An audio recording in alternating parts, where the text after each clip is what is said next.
করা হয়েছিল তার বাস্তবায়নের কি খবর? খবর শুনে হতাশ হয়ে দিল্লিকে যে 400 শ্রমিক প্রেরণ করা হয়েছিল তারা সকলেই বিপদে বেঁচেছিল।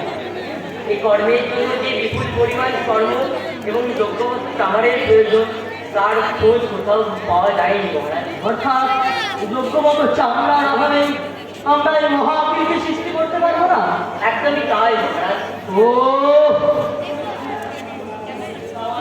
চামড়ার অভাবে ইতিহাসের পাতা থেকে রাজা হরিশ্চন্দ্রের নাম মুছে যাবে।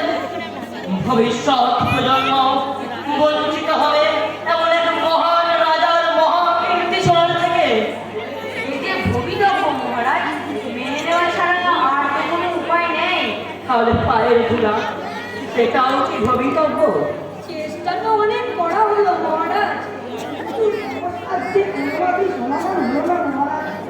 সমস্যা সমাধানের জন্য যে যে পদক্ষেপ গ্রহণ করা হয়েছিল সেগুলো কি যথাযথ বাস্তবচিত ছিল? দেখবেন না মহারাজ, এখানে সমস্যা কি যথাযথ বাস্তবচিত ছিল? তাহলে মহামন্ত্র কি একমত? না, আসলে দেখুন, ইতিহাস সাক্ষী আছে, যুগে যুগে যখনই কোনো সমস্যা এসেছে তাকে অবান্তর অবাস্তব মনে হয়েছে, কিন্তু যখনই সেই সমস্যার সমাধান বের হয়েছে তাকে মোটেও আর অবান্তর অবাস্তব মনে হয় না। আসলে অবান্তর অবাস্তব এই কথাগুলি কি আমাদের চিন্তা শক্তির দৈন্যতাকে প্রকাশ করে না? না মহারাজ, বলো ভাষা, তোমার কি বলার আছে? এক বৃদ্ধ আমরা সাক্ষাৎ করছি মহারাজ। বৃদ্ধ? কে বৃদ্ধ? তিনি বলছেন আমার প্রগতি কি প্রয়োজনে সাক্ষাৎ চায়? আপনাকে নিবেদন করতে চাই। বেশ, আসতে দাও। নিশ্চয়ই কোনো সাহায্য পাচ্ছি না। উল্টোটাও তো হতে পারে, মানে দেখাই যাক না।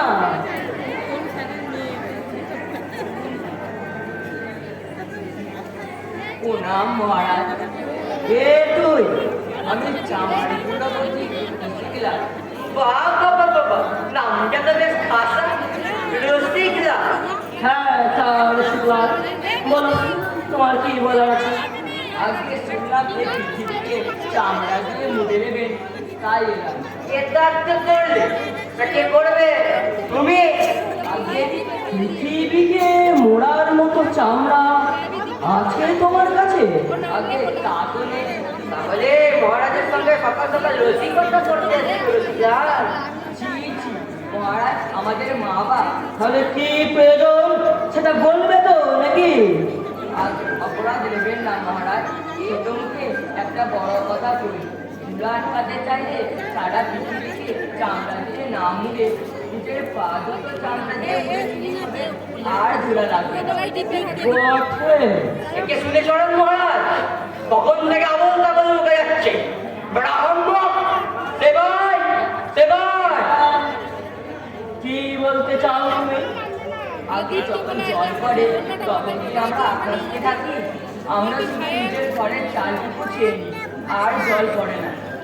বাহ, বেশ বলেছো তো। তেমনি আপনি যদি নিজের পা দুটো চামড়া দিয়ে মুড়ে নেন তাহলে আর কোনো হাঙ্গামা থাকে না। কিন্তু এতেও কি হবে সিধে? ভাবিয়া মনো সকল দেশ শুদ্ধ। একে বিশ্বাস করবেন না মহারাজ, এটা নির্লজ্জ চোর। জানিয়া জানিয়া দেখো চামার কুলপতি, যা বলছো তা যদি না হয় আমার গরদান যাবে মহারাজ। বেশ, তবে তাই হোক। আপনি বসুন, আমি আপনার পায়ের মাপ নিয়ে আপনার চরণ দুটোকে তুলে দেবো চামড়া দিয়ে। এখান থেকে তো কিছুই দেখা যাচ্ছে না, সবই দেখা যাচ্ছে।